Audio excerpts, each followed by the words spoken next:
होलिका से 8 दिन पहले होलाष्टक कहा जाता है। और क्या क्या करना चाहिए, होलिका दहन में इस बार कन्फ्यूजन क्यों है? 100 सालों के बाद ये मुहूर्त आ रहा है और इस मुहूर्त के अंदर जो तंत्र क्रिया करने वाले व्यक्ति हैं वो इसका विशेष लाभ उठाएंगे, क्योंकि इस बार जो है चंद्र ग्रहण भी है और चंद्र ग्रहण में होलिका दहन नहीं होते। तो इसलिए इस बात को लेकर के सारी जो तिथियां हैं उन्होंने बहुत सारी कन्फ्यूजन दे रखी है। आइए हम इस कन्फ्यूजन को अच्छे से समझ करके विचार करते हैं कि होलिका दहन कब करनी चाहिए, 2 को करनी चाहिए या 3 मार्च को करनी चाहिए। सबसे पहले आप देखो होलिका दहन कब होती है। होलिका दहन हमेशा पूर्णिमा को होती है। पूर्णिमा में होलिका दहन की जाती है, पूर्णिमा की रात्रि को। तो अब की बार क्या हो रहा है? अब की बार ये हो रहा है कि पूर्णिमा जो है 5:55 पर प्रवेश कर रही है 2 मार्च को। और साथ के साथ क्या होता है, उनके साथ जैसे ही पूर्णिमा आती है साथ साथ फाल्गुन मास के साथ साथ भद्रा भी आ रहे हैं। और जब भद्रा आती है तो अशुभ होती है और इसमें कोई भी ऐसे कार्य नहीं किए जाते। और अशुभता की वजह से इस बार होलिका दहन जो है हम नहीं कर सकते। लेकिन भद्रा काल कब समाप्त हो रहा है? 3 की सुबह 12:50 यानी कि रात्रि को, और या 3 की सुबह को 12:50 पर समाप्त हो रहे हैं। लेकिन अब हम पूर्णिमा में करें तो या तो रात को आप इसका विशेष मुहूर्त करें 3 की सुबह 12:50 से लेकर के 2:02 तक, यहाँ होलिका दहन करना विशेष शुभ है, सबसे उचित मुहूर्त है। लेकिन अगर बहुत सारे जो लोग हैं वो क्या कर रहे हैं, एक मुहूर्त और निकाला हुआ है, उसमें भद्रा काल तो है लेकिन भद्रा काल पूंछ पर है। और पूंछ पर वो मुहूर्त है 5:57 से लेकर के 7:37 तक का ये विशेष मुहूर्त है, जिसमें भद्रा काल जो है पूंछ पर होगा। और इस वक्त पर आप होलिका दहन कर सकते हैं और इस वक्त पर पूर्णिमा भी है। क्यों होलाष्टक में शुभ काम नहीं किए जाते? क्योंकि इस वक्त पर दंत कथाओं के अनुसार, पौराणिक कथाओं के अनुसार, होलिका दहन से 8 दिन पहले भक्त प्रहलाद पर बहुत विपदा आई थी, बहुत कष्ट दिए गए थे, उनको पीड़ा दी गई थी। यानी कि इतना कष्ट कि उनको कभी पहाड़ों से नीचे गिरा गया, उनको जहर दिया गया, उनको बहुत सारे कष्ट दिए गए, मृत्यु तुल्य कष्ट दिए गए। तो यहाँ पर हर बार भगवान श्री हरि नारायण विष्णु जी ने उनको बचाया, क्योंकि वो विष्णु जी के परम भक्त थे।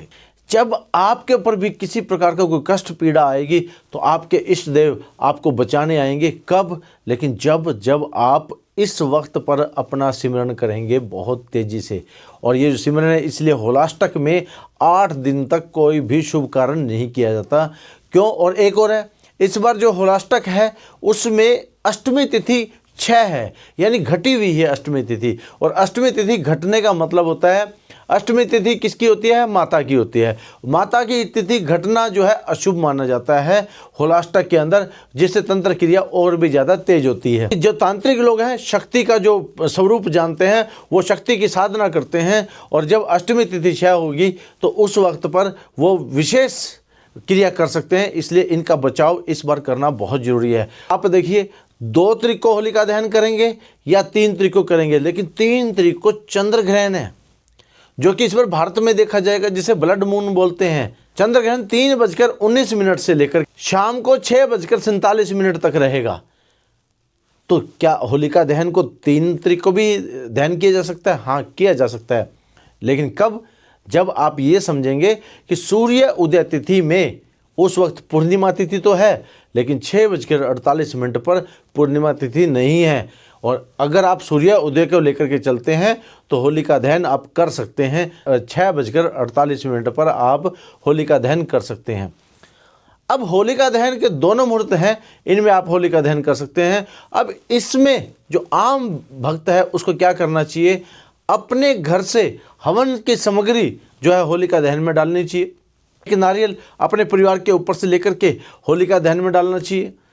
और चंद्र ग्रहण होने की वजह से जो सूतक काल है, वो चंद्र ग्रहण में क्या होता है, 9 घंटे पहले सूतक काल लग जाता है, और सूर्य ग्रहण में 12 घंटे पहले सूतक काल लग जाता है।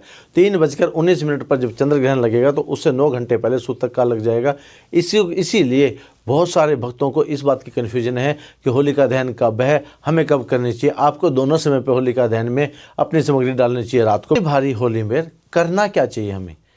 आप अपने एक दिया लें और उसको गुलाल से, हर प्रकार के रंग के गुलाल से जचाएं और जचाने के बाद उसके ऊपर दिया लगाएं और फूलों से जचाएं। उसे गेट के बाहर सरसों का तेल का दिया जलाएं और जलता रहना देना चाहिए, ताकि, और इत्र छिड़क दें ताकि आपके घर में कोई चीज़ प्रवेश करे, आपके जो रक्षक हैं वो रक्षा कवच करें। और जब, क्योंकि आप देखो वृंदावन में जाके देखेंगे दिया जलेगा, हर मंदिर के आगे दिया जलेगा। और ये बात ध्यान रखिए, जब चंद्र ग्रहण आएगा तो आपको अपने घर में तुलसी दल जरूर रखना चाहिए, हर जगह पर पूजा घर में तुलसी दल रखना चाहिए, और अपने कपड़ों में कपूर रखना चाहिए, कपड़ों के अलमारी में कपूर रख देना चाहिए। ये काम करें, इस काम से आपके ऊपर कोई भी करी कराई ओपरी पढ़ाई करने वाले व्यक्ति जो है कर नहीं पाएंगे, और वो आपके ऊपर बालाजी महाराज की विशेष कृपा भी होगी, आपके इष्ट देव की कृपा भी होगी। और जो चंद्र ग्रहण का समय है, होलिका दहन का समय है, ये साधना का सबसे उचित समय है। इस वक्त आपको मंत्र साधना करनी चाहिए, पूजा नहीं करनी चाहिए, मंत्रों का जाप करना चाहिए।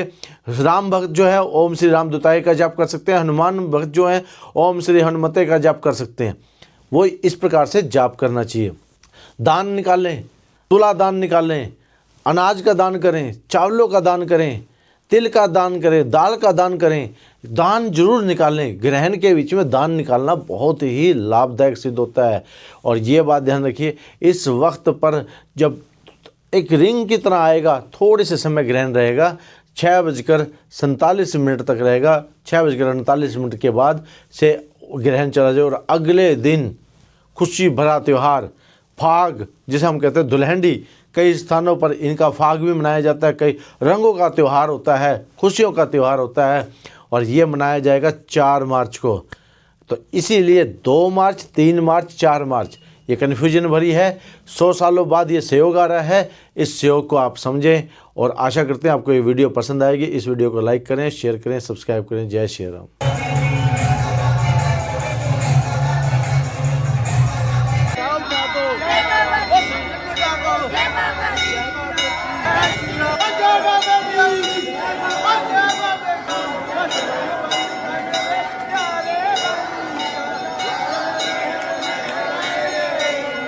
Oh